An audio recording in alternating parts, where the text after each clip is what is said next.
warahmatullahi wabarakatuh. Alhamdulillahirabbil alamin wassalatu wassalam ala sayyidil mursalin sayyidina Muhammadin wa ala alihi wa sahbihi ajma'in, amma ba'd. Sebagaimana Al-Imam Ibnu Athaillah As-Sakandari, beliau punya hikam Ibnu Athaillah. Ada juga Al-Imam Abdullah bin Alwi Al-Haddad. Habib Abdullah bin Alwi Al-Haddad juga memiliki hikam. Nah, kita belajar hikmah yang pertama, al-khalqu ma'al haqq. Ya. Jadi kebiasaan artinya para makhluk itu dari kebiasaannya di sisi Allah. La yakhlu ahadun minhum, seorang siapapun dari mereka ini selama dia itu adalah makhluk ciptaannya Allah, yaitu jin atau manusia, an yakuna fi ihdad dairatain, selalu tidak lepas dari dua lingkaran atau dari dua golongan. Imma dairatul rahmah, bisa jadi dia berada di dalam lingkaran dirahmati, masuk golongan yang dirahmati Allah, au fi dairatil hikmah, atau dia diciptakan sebagai masuk di dalam hikmahnya Allah, artinya menjadi pelajaran. Faman kana al-yauma fi dairatir rahmah kana ghadan fi dairatil fadli. Siapa orang yang memang dipilih oleh Allah di awalnya, ya, sejak azaliyahnya sudah masuk dalam golongan yang disayang sama Allah, sudah jadi takdirnya dirahmati dan disayang oleh Allah Subhanahu wa ta'ala, maka esok nanti di hari kiamat, di akhiratnya, maka dia masuk dalam golongan orang yang mendapatkan karunia dan anugerah besar di sisi Allah. Tapi siapa orang wa man kana fi dairatil hikmah wa man kana al-yawm, siapa orang yang sampai hari ini saksikan mereka itu dalam masuk di dalam golongan yang hikmah, bukan ahli hikmah, artinya pelajaran bagi kita. Karena ghadan fi dairatil adli, maka nanti di hari kiamat akan dimasukkan dalam golongan orang yang mendapatkan keadilan. Jadi apa yang dimaksud di sini? Al-khalq, yang dimaksud al-khalq itu apa saja yang menjadi lambang atau bentuk daripada sifatnya Allah yang diciptakan oleh Allah. Siapa orang yang ketika dihidupkan di muka bumi ini dalam golongan rahmat, yaitu Allah kasih dia taufik di dalam zahir dan batinnya, sehingga dia bisa melakukan perbuatan yang diridhoi oleh Allah dan menjaga diri dari apa yang dibenci oleh Allah. Jadi sudah ditakdirkan oleh Allah. Maka nanti di hari kiamat pahala dari amalan yang dilakukan dia di muka bumi ini, idma yu'tihil karimu ala amalihi bimujarradi fadlihi wa judih, kelakuannya di muka bumi ini kalau sampai lihat termasuk orang yang disayang Allah, maka nanti di akhirat dia termasuk orang yang disayang oleh Allah, yang dimasukkan di dalam golongan yang mendapatkan pahala yang besar. Ada orang begitu lahir, pokoknya dia nggak mati kecuali Islam, gitu loh bahasanya. Nggak mati kecuali dalam keadaan beriman. Maka nanti di hari kiamat akan dapat anugerahnya Allah SWT. Jadi memang sejak awal sudah dipilih. Oh, ini masuk golongan yang tak rahmati, jebret masuk. Ada yang masuk dalam golongan hikmah, pelajaran bagi kita. Ada orang diciptakan oleh Allah di muka bumi ini, dia itu di dalam daerah hikmah, Apa yang dimaksud dalam daerah hikmah itu? Dia menjadi orang yang enggak beriman sama Allah. Satu. Atau dia masuk dalam golongan orang yang tidak beramal saleh. Intinya mati dalam keadaan yakfur billah, kafir di sisi Allah. Maka nanti di hari kiamat dia akan mendapatkan keadilan, yaitu hukum dari Allah, mendapatkan hukumannya Allah bagi para maksiat. Wa ma rabbuka bidzallamin lil abid. Jadi orang yang mendapatkan bagian rahmat dari Allah ini kebanyakannya, meskipun mereka itu tidak pernah lepas daripada hikmah, daripada keadilan daripada Allah Subhanahu wa taala. Ada orang dilahirkan Islam tapi banyak maksiat, mati dalam keadaan maksiat. Balik kepada Allah gimana? Surga tetap. Kok bisa? Karena punya la ilaha illallah Muhammad Rasulullah. Selesai. Lah terus nanti dosa-dosanya, urusan dia dengan Allah akan mampir, Pak. Tempat mampirnya itu neraka jahanam. Pokoknya iku direndam, ya kan, dicuci, ya, bukan tutup direndam banyu, tutup direndam rinso, ya, dimbek-embek didik, pada akhirnya dikeluarkan, diampuni kali Gusti Allah Subhanahu wa taala, masuk di dalam rahmatnya Allah. Jadi hatta di kalangan orang taat ada juga yang memang dijadikan oleh Allah pelajaran bagi kita. Maksudnya apa? Orang itu maksiat kepada Allah, nantang Allah Subhanahu wa taala, yang mana kita disuruh untuk apa? Bersabar kepada Allah Subhanahu wa taala. Lebih kalau orang itu bunuh orang, tapi dia juga matinya baca la ilaha illallah Muhammad Rasulullah. Dia bunuh orang, ada hukumannya sendiri, berat hukumannya. Tapi dia la ilaha illallah Muhammad Rasulullah, insyaallah masih akan apa? Masuk ke dalam surganya Allah Subhanahu wa taala. Sebab di dalam akidah Ahlus Sunnah wal Jamaah, pelaku dosa besar bukan keluar dari agama Islam. Pelaku dosa besar tidak dikeluarkan daripada agama Islam. Jadi selama dia masih punya la ilaha illallah Muhammad Rasulullah, maka dia tetap masih digolongkan masih digolongkan apa? Islam. Paham ya? Ada juga orang yang memang ditampakkan kepada kita, orang ini seolah-olah berhak, dia memang berhak untuk mendapatkan hukuman daripada Allah Subhanahu wa taala. Itulah orang-orang yang dikatakan apa? Diciptakan atau digolongkan dalam daerah hikmah. Artinya kamu bisa ambil pelajaran. Kalau kamu melakukan hal yang sama seperti dia, kamu akan mendapatkan hukuman daripada siapa? Allah Subhanahu wa taala. Ada juga mereka asalnya pelaku maksiat, perlu kita yakin dia akan mendapatkan nerakanya Allah dan lain sebagainya, hukuman daripada Allah, tapi sebelum dia mati dia dimasukkan, dipilih oleh Allah sebagai orang yang masuk dalam golongan rahmat. Alias apa? Matinya dalam keadaan la ilaha illallah Muhammad Rasulullah, atau dianya sendiri dikasih taubat oleh Allah Subhanahu wa taala, akhirnya kemudian bisa menjadi orang baik. Maksudnya begini, Bos. Jangan sampean pernah mengeklaim orang yang menjahati kita pasti dia masuk neraka. Tidak. Biarpun dia orang kafir, dia mungkin bisa masuk neraka karena kekufurannya. Paham ya?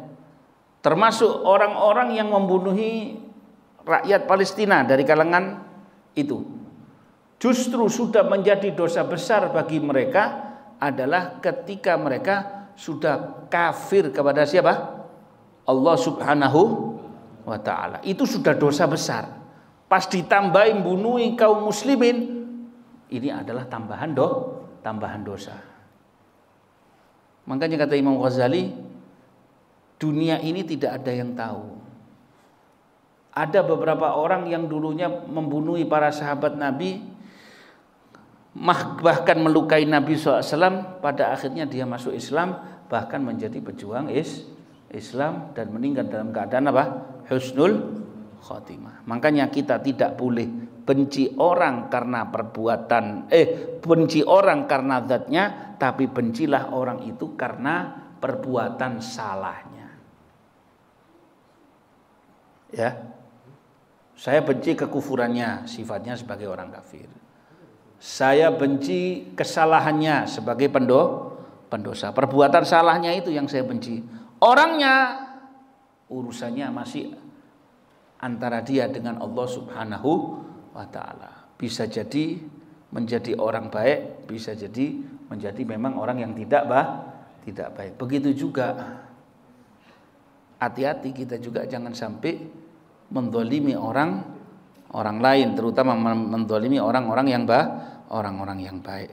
Jadi thumma akhrajuhu minal adam ila fadha'il wujud fasahala likulli ma qasam lahum thumma idza awradahum fi mawridil qiyamah ja'ala ahla dairatir rahmah bi fadlihi fi ala'in la tuhsa wa ja'ala ahli dairatil hikmah bi adlihi fi bala la tuhsa. Artinya orang yang diciptakan, yang dipilih sejak azal oleh Allah sebagai orang ahli neraka, itu namanya yang masuk dalam golongan hikmah. Adapun yang dimasukkan dalam golongan rahmat adalah yang sejak awal dipilih oleh Allah untuk masuk ke dalam surga. Hadis Nabi SAW mengatakan, ada orang fima yabdulin nas, kata Nabi SAW, ada orang amalannya adalah nampak di hadapan orang-orang seperti amalan penduduk surga, seolah-olah mengatakan antara dia sama surga itu cuman sakil, sakilan wis. Ya, saya kemarin waktu di Pasuruan itu banyak yang protes. Ada yang mengatakan itu ada bahasa yang 20 tahun saya belum dengar. Basa Jawa sing 20 tahun iki. Jadi antara dia dengan surga tinggal 1 kil. Akhirnya tapi ada takdir dari Allah lain. Ternyata dia melakukan amalan penduduk neraka. Ditutup umurnya dengan amalan penduduk neraka. Jegrek. Masuk mana? Neraka. Ada orang karena kebangetan maksiatnya, karena kenemenan dosa-dosane, kita mengatakan antara dia dan neraka cuma tinggal satu jengkal saja. Tinggal sakil wae di antara dia. Tapi ternyata dia ditakdirkan oleh Allah husnul khotimah. Masuk surga apa enggak? Masuk surga. Ada satu orang diutus oleh Raja Romawi untuk mempelajari Nabi SAW. Orang Romawi, tentara dia. Dia itu waktu mempelajari Nabi, karena Rasul SAW di akhir-akhir umurnya kirim surat kepada Raja Romawi sebelum penaklukan kota Mekah. Ini orang ini ngelihat Nabi, dicatat Nabi Muhammad itu begini. Jadi dicatat di sarung panahnya, tulis. Akhirnya dia masuk ke dalam Islam, belum sholat, wala mandi jinabat, langsung melok perang sama Nabi SAW. Mati di tengah perang, jadi syahid. Dibilang ini masuk surga belum melakukan 1 rakaat, tidak melakukan wudhu, tidak melakukan 1 rakaat, langsung surga. Mari syahadat langsung mati. Paham ya? Jadi kita harus bantu orang itu untuk dimasukkan oleh Allah di dalam masuk daerah rahmat, atau istilahnya zaman sekarang namanya login. Jadi kalau kita mau masuk itu ada namanya login. Ya, login. Login itu maksudnya ngejak uang mlebu nang ngene Islam gitu loh. Ya, ben daftar. Mau login ndak? Login maksud. Tapi sebagian orang ini gara-gara menyuguhkan Islam dengan cara yang kurang bagus, akhirnya banyak yang Muslim logout. Ya, logoutnya itu apa? Keluar daripada Islam. Ya, tapi itu cuma salah satu sebab saja. Tapi sebenarnya ya itu tadi disayangkan ketika dia sudah murtad, maka nanti di hari kiamat dia akan dimasukkan fi asyaddil adzab. Al Habib Abdullah di sini dikatakan yang masuk dalam daerah rahmah memang sudah dipilih menjadi penduduk surga, maka nanti pada akhirnya dia akan masuk ke dalam surganya Allah, dia akan mendapatkan kenikmatan yang tiada batasnya. Sedangkan yang ahli yang masuk di dalam daerah hikmah ini tadi akan dimasukkan di daerah keadilannya Allah Subhanahu wa taala. Kelak di hari kiamat dia akan mendapatkan bencana yang tidak ada habis-habisnya. Jadi dikatakan apa sih penduduk neraka itu azab paling ringan? Orang disuruh pakai sandalin rokok. Jadi kalau dipakai sandalnya itu di bawah, otak ini langsung pecah. Otaknya ini umep langsung pecah. Dur. Ada. Jadi kita ini sudah mendekati apa bulan Rejab. Ya, nanti ini di sini bulan Rejab itu nanti akan ada doa malam pertama bulan Rejab. Ada nanti bacaan Rabbighfirli warhamni watub alayya. Ya, 70 kali setiap habis sholat isya dan habis sholat subuh. Habis subuh sama habis isya. Nanti ada doanya. Kemudian fadilah puasanya begitu banyak, hari sekian itu nanti akan kita terangkan satu persatu. Ya. Nah, nanti manfaatnya itu begitu besar. Bahkan orang-orang soleh itu sampai mereka mengatakan banyak dari mereka lebih milih mati di bulan Rejab. Minta kepada Allah. Loh, kenapa tidak minta bulan Ramadan? Ya, karena bulan Rejab ini syahrul istighfar. Bulan istighfar. Insyaallah ditutupi kabeh yang namanya dosa oleh Allah Subhanahu wa taala. Dibilang syahrul asam. Ya. Dibilang syahrul asab, ya, bulan yang anugerahnya begitu besar. Kemudian bulan yang tuli istilahnya. Apa tulinya? Karena apa? Dikatakan sebagian orang dikatakan oleh sebagian ulama tidak tercatat dosa katanya. Tapi sebenarnya tetap tercatat. Nah, kalau sampai betul tidak tercatat, akhirnya orang liburan nang pantai kabeh kotor nanti. Berlomba-lomba melakukan maksiat. Tapi dikarenakan begitu besarnya sampai dikatakan dosa tidak tercatat. Kemudian setelah itu habis Rejab, persiapan Ramadan. Orang dulu itu puasa itu Rejab itu 1 bulan full. 1 bulan full. Kebanyak dibilang sampai dikatakan tidak pernah Nabi SAW lebih banyak terlihat puasanya di hari selain daripada Ramadan melebihi daripada bulan Rejab. Ada riwayat lain mengatakan melebihi daripada bulan Sya'ban. Nah, jadi kalau mau yang berpuasa, berpuasalah. Minimal kita berpuasa tanggal 1, nanti pertengahan, kemudian nanti tanggal 27. Tidak masalah. Tapi lebih banyak lebih bagus. Lebih banyak puasa lebih bagus. Ya. Itu tidak khusus orang gemuk tok ya. Atau yang tidak gemuk juga harus puasa. Saya sudah garing kemelinting gini sih puasa demi kemakmuran yang lainnya. Ada orang itu kadang pintu kemakmurannya tidak bisa dibuka dengan sholat, tidak bisa dibuka dengan sedekah, tapi bisa dibuka dengan puasa. Ada yang kemakmurannya bisa dibuka dengan puasa, yaitu ilim bisa, atau kemakmuran daripada kerjaannya dan lain sebagainya. Ya kan? Sampai lihat orang dulu itu. Orang zaman-zaman dulu itu lebih banyak puasanya apa lebih banyak bukanya? Puasanya. Makanya doanya banyak mustajab. Ucapannya mandi. Ya, kalau tidak mau dibilang doa, diwara apa? Ucapannya mandi. Ya, nek bahasa orang desanya sabdone mandi. Kenapa? Karena dia berusaha untuk membersihkan hati. Dan yang di atas itu semuanya adalah Asyhurul Hurum. Bulan haram yang tersendiri Rejab ini. Bulan tersendiri. Berarti khususnya sangat luar biasa. Nah.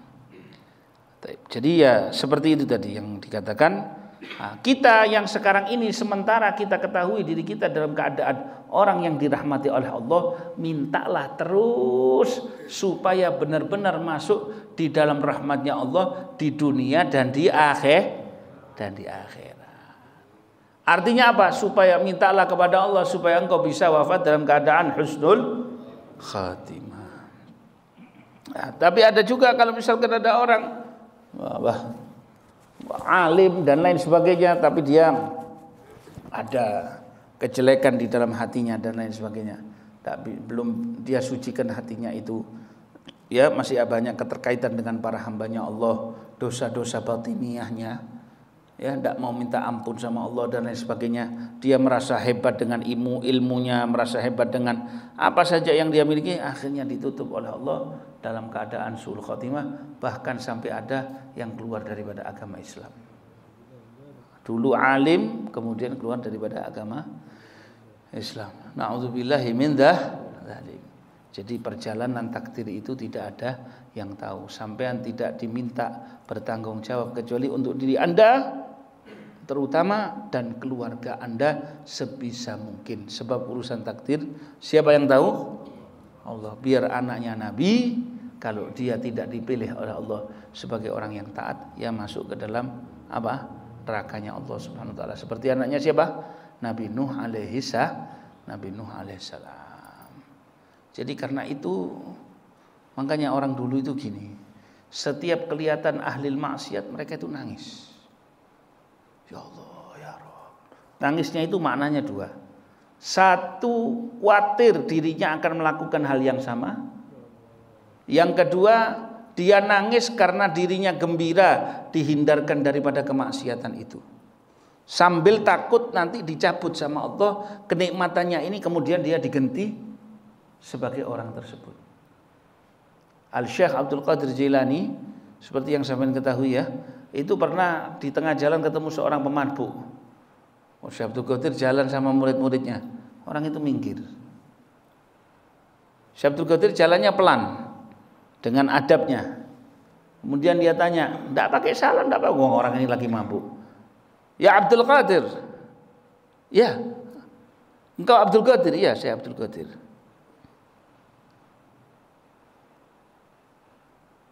Diam orang ini. Lihat Syekh Abdul Qadir diam. Kata Syekh Abdul Qadir, "Nah. Apa Tuhanmu mampu?" "Mampu." Kemudian dibilang, "Ya Abdul Qadir, apa bisa?" "Bisa." Yang ketiga, ini yang berat. Sampai pingsan Syekh Abdul Qadir. Bisa dan lebih bisa sampai itu. Aji. Tanya, "Kenapa ya Syekh?" Dibilang orang itu pada pertanyaan pertama di dalam hatinya dia mengatakan, "Ya Abdul Qadir, bisakah Tuhanmu menghapuskan dosa-dosa saya? Saya pemabuk, pemaksiat." Kata Syekh Abdul Qadir, "Bisa." Terus ditanya, "Ya Abdul Qadir, bisakah Tuhanmu menganugerahkan kepada saya seorang hamba yang maksiat ini bisa merubah saya mendapatkan kedudukan seperti dirimu?" Kata Syekh Abdul Qadir, bisa. Yang terakhir ini yang Syekh Abdul Qadir jomplang, pingsan. "Apakah Tuhanmu juga bisa merubah kamu menjadi saya? Bisakah Allah menjadikan kamu seperti saya? Menjadi seorang pendosa, menjadi ahli maksiat, bukan orang yang dekat, derajatmu dicabut oleh Allah Subhanahu wa taala?" Dibilang bisa. Itu yang dikhawatirkan Syekh Abdul Qadir Jailani. Bukan ketika sudah naik derajat, sudah jadi anuan, kemudian dia merasa hebat, tidak. Yang dikhawatirkan itu tadi. Kalau sampai ada di dalam hatinya itu, "Oh, aku lebih bagus dari ini." Hati-hati. Ya. Hati-hati. Tapi kita tetap, namanya tukang maksiat bukan kita agungin. Paham ya? Ya, kita cuma nangis kepada Allah supaya jangan kena kecipratan gara-gara maksiatnya dia, gitu loh. Ya. Tapi juga kamu jangan sombong ketika kamu jadi orang taat. Hah? Bukan seperti zaman sekarang. Belum tentu yang maksiat itu yang taat lebih bagus daripada yang maksiat. Jelas yang taat lebih mulia dari maksiat itu jelas. Kenapa? Karena dia dipilih untuk dekat dengan Allah. Tapi urusan nasib nanti di belakang Allah itu tidak ada yang tahu. Siapa yang tahu?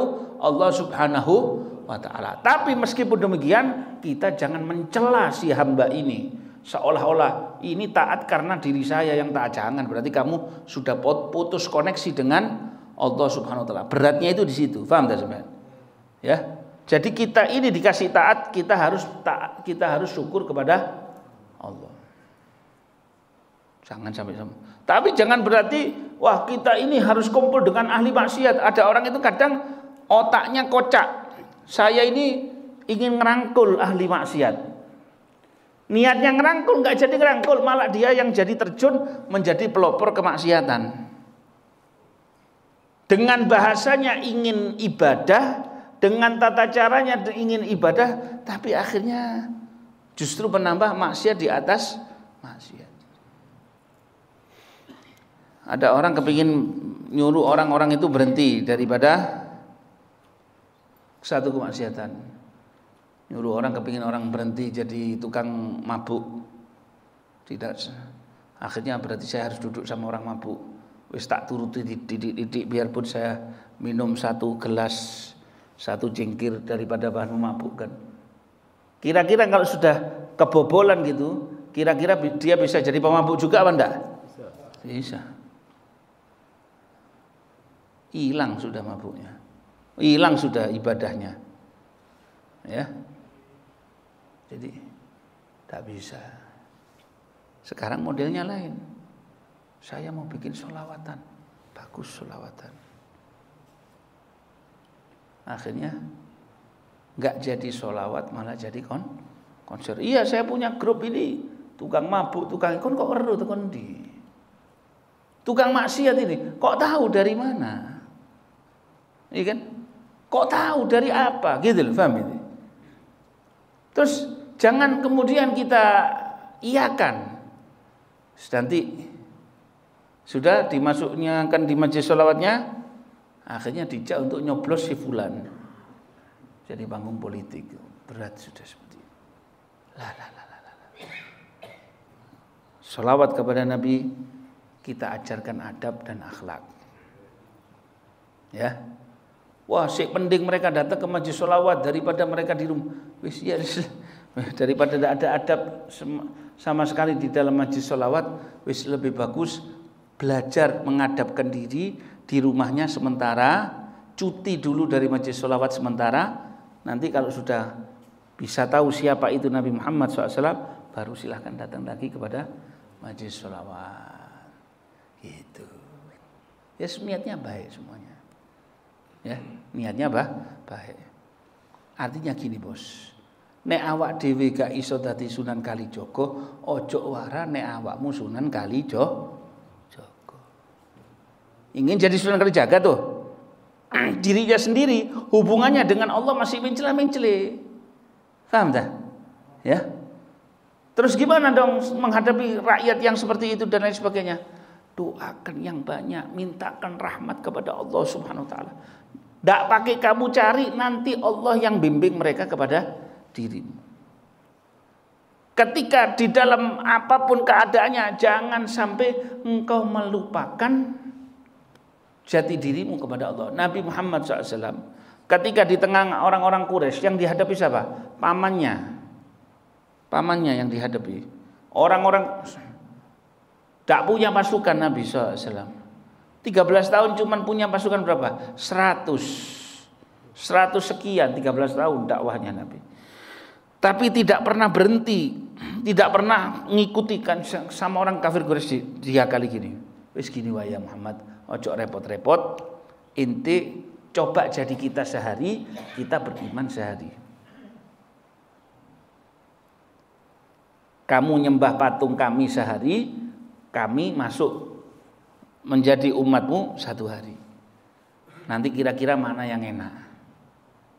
Langsung turun firman-Nya Allah. Qul ya ayyuhal kafirun. La a'budu ma ta'budun sampai akhir surat. Apa? Lakum dinukum waliyadin. Lah, saudara-saudara kita itu yang begitu jangan dimusuhi, cuman dihimbau, diajak untuk benar. Si buru ini anak ngomong masalah sholawatan di dalam gereja, ya akhirnya tuh, tapi sudah mulai sedikit sudah, tidak ada yang bahas. Akhirnya alhamdulillah mulai sedikit sudah, tidak ada, jarang sudah yang sholawatan di gereja. Tahun ini tidak ada gaungnya sama sekali. Lah gaung masalah selamat Natal, wala gaung masalah sholawatan di gereja. Nah, saya di situ cuman komentar gini, engko nek suatu saat mereka nyanyi di masjid-masjid ya ojo ngamu ya. Jangan ngajukan acaranya orang. Bukan engkau ibadah di situ ya. Bukan engkau ibadah di situ. Yang kedua, mataraka minal kamali syai'an man aqama nafsahu min rabbih maqama 'abdihi min nafsihi. Orang yang paling sempurna adalah orang yang ketika ibadahnya, pengabdiannya kepada Allah seperti dia mendudukkan yang dia kepingini dari hamba sahayanya. Artinya apa? Dia tahu bahwasanya dia senang kalau dia punya hamba sahaya, seorang manusia yang sama kayak dia, mengabdi kepada dirinya itu dengan taat, mengikuti kesenangannya, kemudian dengan penuh kerendahan hati, dengan penuh pengabdian yang luar biasa. Begitu juga Allah juga senang kalau hamba itu taat, mengejar perintahnya Allah, mengejar ridhonya Allah, tawadhu di hadapan Allah, rendah diri di hadapan Allah, selalu menjagai rahmatnya Allah, dan dia kalau ada problem apapun, kalau ada kesusahan apapun, dia akan banyak nangis dan patah hati di hadapan siapa? Allah Subhanahu wa ta'ala. Ini baru hamba yang sempurna. Nah, kamu kan kalau kamu punya pembantu, katakan orang dulu itu hamba sahaya. Kalau kita punya pembantu kan, kalau kita ingin apa yang kita suruh dia taat. Atau kalau bisa ada pembantu itu tidak pakai disuruh lagi, wis ngerti. Allah juga kepingin gitu. Sebenarnya Allah itu senang dari si hamba ini kalau si hamba itu ngerti. Waktunya sholat ngerti, dia mesti ibadah ngerti, dia mesti menjauhkan dirinya dari perbuatan haram, dia mestinya ngejar apa yang diridhoi oleh Allah. Itu kalau si hamba itu lebih sergap kepada Allah Subhanahu wa ta'ala, maka ini dia sudah menuju untuk menyempurnakan dirinya. Itulah yang dinamakan hamba yang sempurna. Dia tahu Allah itu paling gak senang kalau dirinya itu punya sifat-sifat jelek. Dia usahakan ya apa caranya supaya dihapuskan sifat-sifat jelek itu tadi. Nangis kepada Allah, minta kepada Allah, ngaji, berguru, diuji. Kita ini kan juga senang kalau misalkan kita punya pegawai atau kita punya pembantu, mungkin kita manusia salah ngomong sama dia nggak ngitung kesalahan kita, nggak ngamuk, nggak cemberut, nggak apa, malah tetap senyum. Malah kita nggak perlu minta maaf, sama dia sudah dimaafin, kan gitu. Iya benda. Allah juga senang kalau seandainya si hamba ketika dicoba dan diuji oleh Allah nggak ngersuloh. Malah dia nangis kepada Allah, meminta supaya dia diampuni dosa-dosanya oleh Allah Subhanahu wa ta'ala. Ada satu orang di dalam kitab Raudhur Riyahin, hikayat orang soleh. Ada orang laki jalan di dekat Masjidil Aqsa. Mudah-mudahan dibebaskan kaum Palestina dari cengkraman Israel itu. Kelihatan ada perempuan ini tidak tahu ya apa, dia itu terbang sana sini. Tak pakai. Kalau Nabi Sulaiman kan pakai permadani. Ini enggak pakai permadani. Muluk. Bukan muluk sementara kayak orang-orang yang ilmu ringan tubuh itu enggak. Ada orang dulu itu ilmu ringan tubuh bisa muluk sebentar, seret. loncat nanti mudun. Iya. Ini bisa jalan terbang di udara. Dia bilang, wahai hambanya Allah, ya amatillah, ya amatallah. Perempuan, ya kan? Kalau laki ya Abdullah, ini ya amatallah. Hamba sahayanya Allah, bimanil tihadi, kamu dapat ini dari mana? Ya apa caranya ente bisa gitu? Dia bilang, lakukan khidmatlah kepada Allah, mengabdilah kepada Allah. Dengan engkau mengejar apa yang ia ridhoi, maka apapun yang engkau senangi tidak ada yang tidak dia wujudkan. Kejaran apa yang diridhoi oleh Allah, usahakan untuk engkau wujudkan, maka apa yang engkau senangi tidak ada yang tidak diwujudkan, pasti diwujudkan oleh Allah Subhanahu wa taala. Kita jangan berusaha menyenangkan Allah Subhanahu wa taala dengan ibadah, dengan kita nangis, dengan habis ibadah nangis, habis sholat nangis, habis sholat istighfar, habis puasa istighfar, bangun malam dan lain sebagainya. Bukan kita kemudian nanti bangga dengan ibadah kita, tapi kita habis ibadah nangis. Kenapa? Nangis syukur kita sudah dikasih anugerah sama Allah. Nangis itu karena apa? Syukur. Berapa banyak anaknya bapaknya taat, anaknya enggak taat. Bapaknya hadir pengajian, anaknya enggak hadir pengajian. Takono nang di anake. Dek. Apa? HP. Lu. Nek HP apa? Game.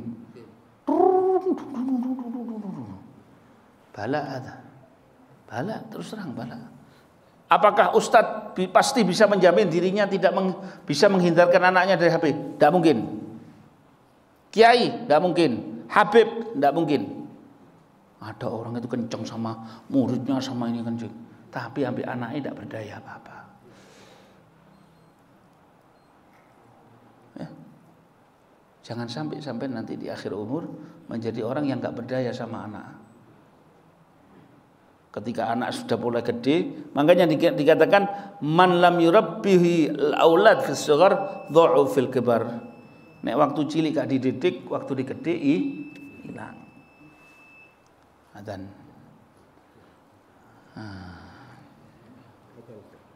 Adzan.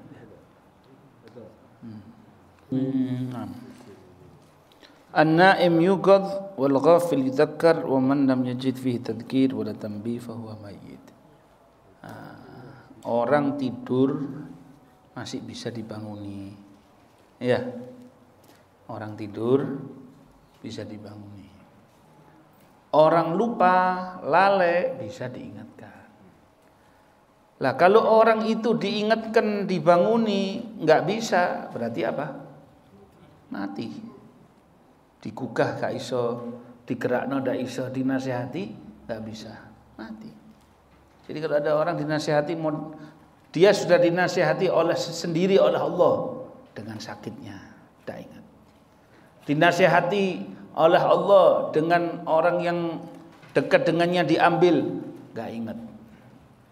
Dinasihati oleh orang yang dekat sama dia, gak ingat. Dinasihati ahli agama, enggak ingat. Semuanya sudah nasihatin, enggak berhenti dari maksiatnya, masih tetap aja. Berarti artinya apa? Dan memang yang dituju oleh Allah adalah apa? Hati. Ya. Jadi ibarat orang yang berpaling dari Allah itu, kalau masih diingatkan, kemudian dikatakan bahwasanya semua dosa yang dilakukan itu ditegur keras dan disuruh untuk taat kepada Allah. Ada orang yang lalai dari Allah juga begitu, diingatkan dan lain sebagainya. Terus disuruh ingat kepada Allah, dikasih pahala, dikasih janji pahalanya Allah Subhanahu wa taala. Kalau kamu lakukan kedekatan kepada Allah, pahalanya begini, nasibmu nanti di akhirat begini dan lain sebagainya. Masih bisa diingetin lah gitu loh. Itu berarti orangnya memang hidup, artinya ada sedikit hidup. Tapi kalau tidak mampu, innaka, kata Allah Subhanahu wa taala kepada Nabi Muhammad SAW, innaka la tusmi'ul mauta. Kamu memang tidak bisa memperdengarkan kepada orang yang mati. Apa matinya di sini maksud? Hatinya mati. Jadi nggak bisa. Maka kalau engkau mau membangunin dia, ya sama saja tidak ada. Makanya dikatakan sama Al-Habib Ali bin Muhammad Al-Habsyi, iman itu seperti ublik, kayak lampu lilin atau ublik gitu. Semakin nyala api iman ini dengan taat kepada Allah, semakin redup gara-gara maksiat. Redup lagi, sehingga nanti kalau terlalu banyak maksiat, yang tertinggal hanya kayak apa ya? Bukan lilin lagi, lilin masih bagus. Ini ujungnya itu loh. Ujung yang tinggal satu titik saja. Kalau sudah maksiat terus, akhirnya nanti naudzubillah bisa menjadi kufur. Hitam gosong semuanya. Tapi beda kalau api imannya ini tadi nyala, bisa menerangi dirinya, bisa menerangi orang lain, membawa mereka menuju kepada siapa? Allah Subhanahu wa taala.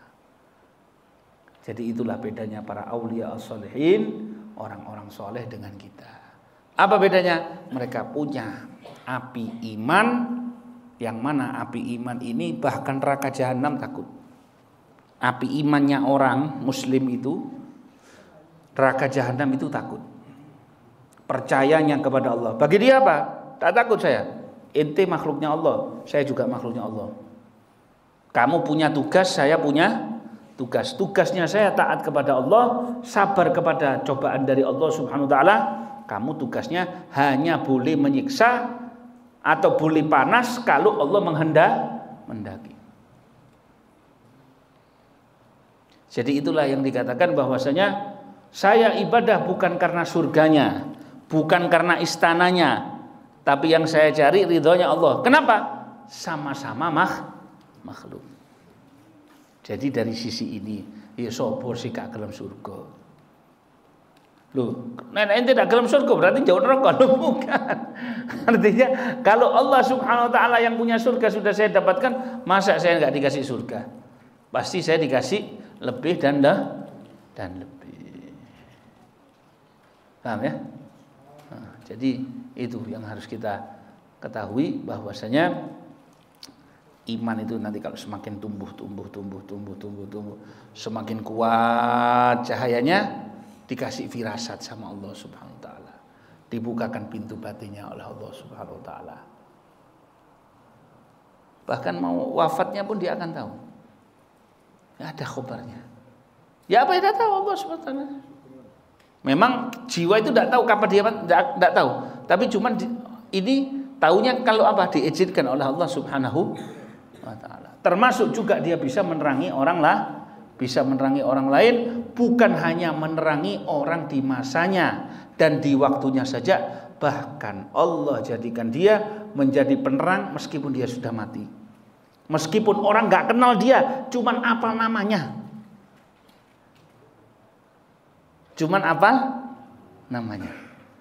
Bikin tahu namanya saja sudah bikin tenangnya hati. Bahkan orang itu bisa dijadikan jalan bagi orang lain untuk mengetuk pintunya Allah, mengetuk rahmatnya Allah dengan tawassul, dengan namanya tawassul kepada Allah, dengan nama orang ini hajatnya dikabulkan oleh Allah Subhanahu wa taala. Dari mana? Al-iman. Jadi ketika dia mau lewat, neraka jahanam mengatakan, orang beriman, cepat kamu jalan. Saya terbakar, aku dewi kepanasan sama cahaya iman. Itu cahaya iman. Dengan cara apa? Hidupnya hati, baca Quran yang lancar. Ya, kalau inti ingin jadi orang baik, lemparkan dirimu di tempatnya Quran, kamu akan jadi orang baik. Sudah bangun malam, banyak puasa, tidak banyak bicara, alias banyak diem. Artinya bicaranya seperlunya. Bukan berarti kita nggak bicara sama sekali. Kamu sudah makan? Kamu apel ini? Ya dijawab ya sebisanya, seperlunya saja gitu. Wallahu a'lam bishawab. Semoga Allah Subhanahu wa taala memberkahi kita. Wassallallahu alaihi wasallam. Saya cuman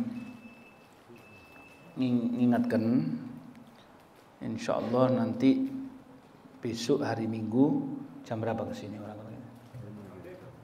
Maghrib ya. Nah, penting ya. Kenapa? Karena di malam tahun baru bukan malamnya kita. Makanya kita kumpulkan orang-orang untuk apa? Berdoa kepada Allah, baca sholawat, ya kan? Nanti ada nasihat-nasihat di sini. Setelah selesai dari baca acara itu, Anda tidak perlu kemana-mana, pulang ke rumah. Kecuali Anda berpindah kepada majelis yang lain. Ya, gantian. Bib, saya biasanya megengan sekarang. Bakar-bakar iwa, ya tidak apa-apa.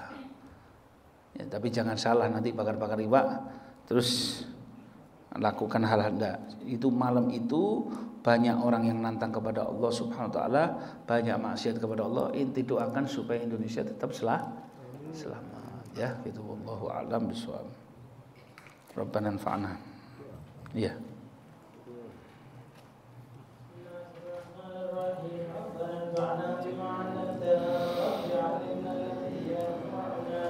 رب فقهنا وفقه أهلنا وقرابات لنا في ديننا مع القدر يرثى وذكر رب وفقنا وفقهم لما ترتدي قولا وفعلا كرما وارزق كل حلالا دائما واخلا أذكيا علما نرضى بالخير ونكفى كل شر ربنا أصلح لنا كل شؤون وأكرنا بالرضا منك العيون واقضي عنا ربنا كل الديون قبل أن تأتينا رسل منون واغفر واستر أنت أكرم من ستر وصلاة الله تغشى المصطفى من إلى الحق دعانا والوفاء بكتاب فيه للناس شفاء وعلى الآل الكرام الشرفاء وعلى الصحب المصابيح الغرار اللهم اهدنا بهداك واجعلنا ممن يسارع في رضاك ولا تولنا وليا سواك ولا تجعلنا ممن خالف امرك وعصاك وحسبنا الله ونعم الوكيل ولا حول ولا قوه الا بالله العلي العظيم وصلى الله على سيدنا محمد وعلى اله وصحبه وسلم والحمد لله رب العالمين يا ربنا اعترفنا بأننا اغترفنا وأننا أسرفنا على لظى أشرفنا فاتب علينا توبة تغسل كل حوبة واستر لنا العورات وآمن الروعات واغفر لوالدينا ربي ومولودينا والأهل والإخوان وسائر الخلان وكل ذي محبة أو جيرة أو صحبة والمسلمين أجمع آمين ربي اسمع فضلا وجود من نال باكتساب منا بالمصطفى الرسول نهضى بكل سور صلى وسلم ربي عليه عبد الحب وآله وصحبه عداد قصر صحبه والحمد لله في البدء والتناهي حمدا كثيرا دائما محبة النساء اللهم اغفر ذنوبنا واسرافنا في امرنا وثبت اقدامنا وانصرنا على من عادانا احينا على الايمان وامتنا على الايمان وثبتنا في زمرة خواص اهل الايمان اللهم اجعل الإيمان يتخلخل في قلوبنا يا الله ويندمج بأجزائنا وبدمنا يا الله قوي لنا الإيمان قوي لنا اليقين وارزقنا بهما حسن الخاتمة لنا ولأولادنا وأزواجنا وذريتنا وذرارينا يا الله اللهم احفظ بلادنا هذا بلاد إندونيسيا يا الله اللهم انصر إخواننا في غزة إخواننا في فلسطين اللهم انصر إخواننا في جميع بقاع الأرض اللهم دمر أعداءك أعداء الدين اللهم أطل أعمارنا في طاعتك يا الله اللهم بارك لنا في رجب وشعبان وبلغنا رمضان وبلغنا رمضان وبلغنا رمضان وبلغنا رمضان وبلغنا رمضان وعنا فيه على الصيام والقيام وقراءة القرآن بجاه سيد الأنام إلى حضرة النبي محمد صلى الله عليه وسلم. الفاتحة. Assalamualaikum.